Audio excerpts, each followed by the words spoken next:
the International Soccer Preview. We are Soccer Files Canada. Welcome to the short version of Series 20, looking at the groups and teams of the 2023 African Cup, played in Ivory Coast in January 2024. This episode is looking at Group A, Ivory Coast, Nigeria, Equatorial Guinea, and Guinea-Bissau. Here we go. It's the International Soccer Preview. I'm Kevin. And I'm Kiara. This is Series 20 of our MediaCast. It's the short version of the same series, Series 20, which looks at the groups and teams for the 2023 African Nations Cup. Even though it's titled that way, it actually takes place in January 2024. Yes, and this is Group A, which includes Ivory Coast, Nigeria, Equatorial Guinea, and Guinea-Bissau. In the short version here, we are replacing parts 1 and 2 of the full-length version with a short summary of each team's history and a look at their recent form. In the full-length version, Connor and Kevin introduce the teams in part 1 with some information about each country's location, population, and so on. And part 2 is a history of each team with a deep dive into African Cup Finals history. They then look into performances in recent tournaments and end with an overview of the players. Yeah, so in this MediaCast, we're going to tag on part 3 from the full-length version, which is Connor and my discussion of the prospects of each team. So if this short version grabs your interest, keep an eye out for the full-length version and players version that will come out later in 2023. Yeah, and we're also working on Series 19, which is on the groups, teams, and players of the AFC Asian Cup. And we have published a short and long version of the groups and teams MediaCast and are in the process of publishing a look at the players of each team. So besides that, we've also started our series on qualifying for the 2026 World Cup. So check the show notes for links to those. Okay, so without delay, let's get into the 4 teams of Group A of the African Cup Finals. All right, well, let's begin with the Ivory Coast, and I'm going to handle the summary, and then you'll do the recent form, right? Yep. Yes. Okay. In terms of their overall strength, Ivory Coast enjoyed a period of top-tier strength in Africa from 2006 to 2015. There, they reached the World Cup 3 times in a row and finished in the top 2 in the African Cup in 3 out of 6 tournaments, and at least passing the group stage in all of them. They won the title at the very end of this period, repeating their first title win in 1992. So that recent title was 2015. That period and 1965 to 70 were also periods of relative strength, but they were shorter and were not reflected by successful World Cup campaigns. Outside of those periods, though, Ivory Coast has been a fairly consistent second-tier team, usually reaching the African Cup, but doing well to pass the group stage. Outside of their World Cup appearances, their campaigns that came close to reaching the Cup were connected to their strong periods, falling just short in 1994 and in 2018. In looking at their recent performance, even before winning the African Cup in 2015, members of the golden generation that had led a period of success over the previous 10 years were retiring. The team went into a period of decline, failing in 2017 to pass the group stage of the African Cup for the first time since 2004, and failing to reach the 2018 World Cup after 3 successful bids. But while they showed some recovery in African Cup, passing the group stage in 2019 and 2021, they fell even further from World Cup qualification in 2022. All right, so that's our quick look at Ivory Coast, and we turn our attention to Nigeria. So in terms of their overall strength, Nigeria is a top team in Africa, though with a few weak periods or lapses. They made no mark for the first 15 years of African Cup play, but from 1976 onwards did not go more than 3 cups without at least a third-place finish, winning 3 titles in 1980, 1994, and 2013. Their biggest lapse actually surrounded that 2013 title, failing to qualify for three cups surrounding that win. World Cup play only saw that form from 1994, but from that time they reached 6 out of 7 tournaments and they passed the group stage in 3 of them. In their recent performance, wild inconsistency from 2012 to 2017, as you mentioned, saw them miss 3 cups of 4, but win the one they did reach in 2013. They have been more consistent since then, with solid qualification runs and a 3rd place finish in the 2019 African Cup. But in 2021 and 2022, good runs finished with a whimper.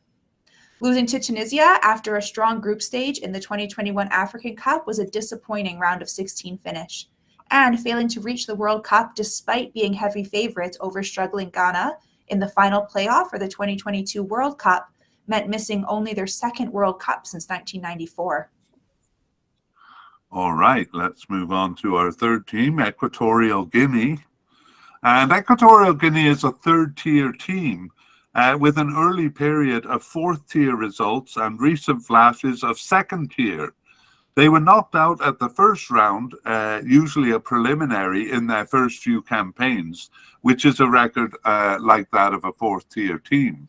From 2014, they have passed the preliminary round and improved their performances, but only once did it approach that of a 2nd-tier team. They did not reach an African Cup until 2012, and even then, as in 2015, they earned their passage by hosting. Only in 2021, after the Cup had expanded from 16 to 24 teams, did they earn their passage. In the Cups, however, they have behaved as a 2nd-tier team, passing the group stage all 3 times, with a 4th place finish in 2015, their best result. At the local level, they've shown flashes of strength in their Central African group, at times when they looked weak in the bigger competition. They won the local cup in 2006 and took 2nd place in 2009. Yeah, as you mentioned, their success in 2012 and 2015 African Cups was certainly aided by their hosting. And it also came with the accusations of using illegal Brazilian imports. It was to be expected they would not reach the heights of passing the group stage, but failing to qualify for the next 2 tournaments, especially in 2019, where the tournament expanded to 24 teams, was a disappointment. But they have come back into form, not only successfully qualifying for the African Cup in 2021, but again passing the group stage, and by putting in a much more competitive performance in World Cup 2022 qualifying, even if the result was the same as in the previous 2 campaigns. Okay, and our last team is Guinea-Bissau, so we'll start with just a summary of their strength and history. So Guinea-Bissau is a 4th-tier team that has recently improved to a 3rd-tier level. Only recently did they pass a preliminary round of World Cup qualifying, having fallen at that stage in their first 6 campaigns. In African Cup play, after completing their first qualification in 1994, it took until 2010 to complete their 2nd. They were uncompetitive there until 2015. It was a surprise when they reached the Cup in 2017, but they established their 3rd-tier status by reaching it in the following 4 editions. That fully establishes their rise to a 3rd-tier status. In looking at their recent performance, their 2017 African Cup qualification seemed a flash in the pan for a team that was otherwise very weak and remained so in World Cup qualifications even in 2018. However, reaching the African Cup again in 2019, once again at the expense of top seed Zambia, showed that it was not a one-off success. That they did it again in 2021 and 2023, as well as outperforming Guinea and Sudan in 2022 World Cup qualifying, which was their first competitive World Cup campaign, establishes the current time as a legitimately strong period. Okay, that brings us to the end of the summaries and the look at the recent forms of the teams. Now we pass you over to Connor and Kevin's discussion of the prospects of the teams. Okay, well, let's begin the discussion with Ivory Coast 21 points ahead 19 points behind in FIFA ranking, but 8 points ahead in FIFA rankings. What do you make of that? Perhaps it matches a little bit my confusion as to who actually the stronger team is. The discrepancy really for me is the unusual thing, in those two ranking systems. I have to say I probably lean slightly towards Nigeria being the stronger team, which reflects their FIFA ranking.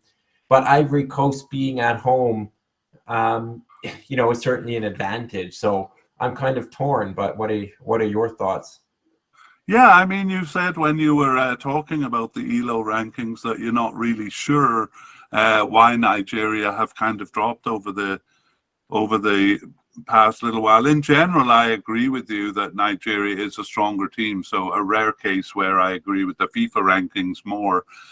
I wonder if they're losing a lot of points on things like that loss at home to Guinea-Bissau.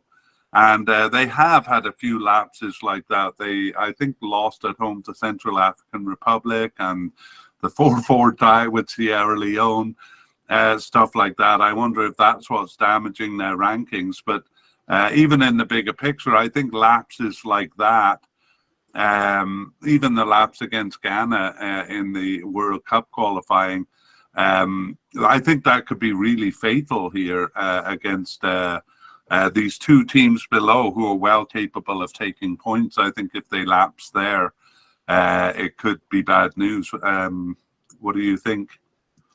Yeah, I agree. We've seen Equatorial Guinea in particular are a good tournament team. Guinea-Bissau perhaps doing well in qualifying, but proving a little bit out of their depth at tournaments. But still capable, of course. The win in Nigeria proves them a capable team.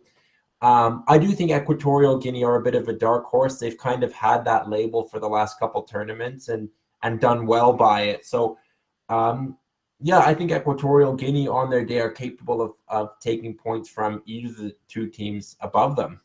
And Guinea-Bissau potentially, but I see it a bit more unlikely. Yeah, I'll come back to that. But yeah, going back to the top teams, do you think one of them is kind of more susceptible? I guess I'm kind of arguing that Nigeria is maybe a little more susceptible to a lapse than Ivory Guinea. Do you think that is significant? Potentially, in this tournament where, you got two teams that I guess have proven they can be capable of upset. So a team prone to being upset, you kind of a little bit perhaps wary or more wary than you would be of the teams below. I think Ivory Coast being at home will want to have a good showing in particular. They haven't quite topped the group, so in recent times. So they are, also dropping points in games they perhaps should be winning, and have dropped points against teams that certainly, should be beating, like Lesotho. So I guess they're both somewhat prone to it, and they've got good teams below them that could, take points. Yeah, I mean, there's confusing arguments in both directions. Nigeria is very strong in the group stage of the previous African Cup, so if they show that form, may prove themselves the pot one team here. As for the Ivory Coast, I mean, home advantage is really big, but it is, I'm not sure how significant it is, but it is nonetheless an interesting fact that when they hosted in 1984, they dropped out at the group stage. So not necessarily an advantage, but I think that's a bit of an outlying fact, and home advantage is quite big. Yeah, I think, the battle for top place will be significant, probably between Ivory Coast and Nigeria. But I think the thing with a lapse or an upset is, by their nature, they're hard to predict. But, I think it's possible, certainly in this group, even compared to other groups at this tournament. Yeah, and honestly, and I just want to add one detail to my talk of lapses, which is Nigeria missing 3 African Cups in a row, or 3 out of 4 African Cups in the mid 2010s. Not to put too fine a point on it, but I think the lapses thing is a potential Achilles heel for Nigeria. Let's move on to the bottom teams and the Iban Salvador factor. Whether he'll kind of maybe earn a red card for one of these two teams, the top two teams. Yeah, it's always possible. I think at the last tournament, Equatorial Guinea only conceded 1 goal through their opening 4 games, which included a round of 16. So they're a tough nut to crack. It may be able to frustrate Ivory Coast and Nigeria in particular. They've kind of, as we said, they're a third-tier team who have recently played as a second-tier team, so playing above themselves. I think this is obviously a difficult draw for them with 2 really strong teams. I think it's possible they could get a tie out of one of those games, which could help them a lot. And then they really probably need to beat Guinea-Bissau to give themselves a chance of getting out of this group, even as a third-place team. Yeah, my jokes about Iban Salvador, he kind of is the face of the fact that Equatorial Guinea can be a very tricky team and could upset teams at the top. If we look at the kind of head-to-head between Equatorial Guinea and Guinea-Bissau, we see them 17 points apart in FIFA and 25 points apart in ELO. Equatorial Guinea looking the stronger team in both cases. And so you're picking Equatorial Guinea there as the stronger team? I am. And also their record at tournaments, I think, is another kind of checkbox in their favor. They've been to 4 tournaments in a row now, Guinea-Bissau been to 4 tournaments in a row. But Equatorial Guinea, when they're at tournaments, tend to make a bit more of a mark. So that also kind of leans me in the direction of Equatorial Guinea. Yeah, definitely. We've kind of, I think, established that they're almost like a second-tier team when they're actually in tournaments. Whereas in tournaments, Guinea-Bissau, they have earned a single point every time, but we said a little bit out of their league. So on the one hand, that would put them on the bottom here. On the other hand, if they do take even a single point in this group, it could be quite significant in causing trouble enough for the team that they take it off. Do you think it is in the cards for them to steal a point here? Definitely in the cards. I think Equatorial Guinea is their best chance of getting points. Less likely against Nigeria or Ivory Coast, but even in games they've lost in previous tournaments, they've been competitive and lost by single goal margin. So also proving good defensively if lacking a bit going forward. So it's possible, but again, hard to predict. And definitely Equatorial Guinea will be their best chance for points. Yeah, that's it. On a game-to-game level, I think it's very hard to predict. I certainly wouldn't be saying, they're going to tie or beat Nigeria. In a broader scope, though, I think they could surprisingly steal a point off a team. And same with Equatorial Guinea, could surprisingly take points off some of the top teams, which would change the group quite a bit. But it's difficult to predict on a game-by-game basis. Yeah, and as I said right at the start, you have 2 pretty big, well-known teams facing 2, smaller, lesser-known teams. I think people might look at this group and just say, it'll be a clear battle for top 2, or it's going to be 6 points each for Nigeria and Ivory Coast. And I think we want to caution that may not be the case. Yeah, we saw Algeria finish with 1 point at the bottom of their group last time. So and Ghana not making it past the group stage also. So strange things can happen. They're not necessarily to be predicted, but definitely they're not out of the realm of possibility either. And I think it's actually quite possible that the bottom teams will take a few points here and dictate matters at the top. Yeah.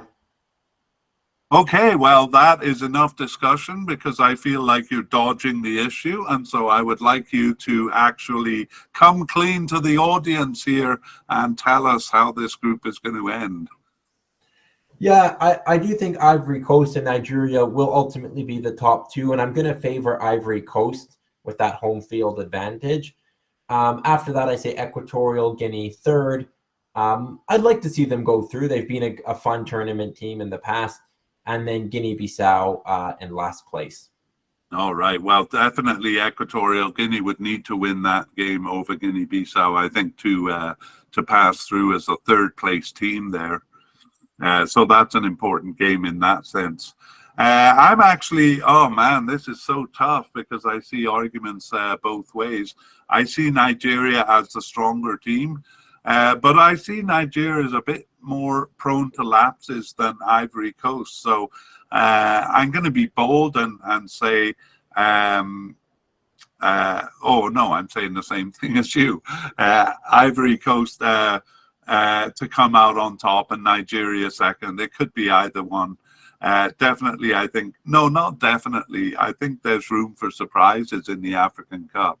So I'd say I'd still kind of say Ivory Coast and Nigeria are going to be the top two, but I honestly wouldn't be shocked to see an upset, and especially Equatorial Guinea maybe getting in the top two there. But again, it's something to be not really to be predicted, but not really to be surprised by if it happens. So I'm the same as you: Ivory Coast, Nigeria, Equatorial Guinea, and Guinea-Bissau. In truth, I think I was a bit more difficult to pin down than you were there. Yeah. Well, interesting comments. Again, I think this will be an interesting group. We said at the outset that it could be an exciting group, and I think that will be the case. Yeah, I like your comment on saying, you know, I think in a kind of a superficial view, maybe people looking at it will say, oh, no problem, Ivory Coast and Nigeria passing and the two Guineas having no chance. I think it's a bit more complex and interesting than that, and I'm looking forward to seeing how this group plays out. Yes. We originally planned to tag on our past, present, and future plans for the media cast, but we have instead decided to put a link to that 10-minute video in the show notes. It covers what we're working on and what we plan to do over the next 9 months.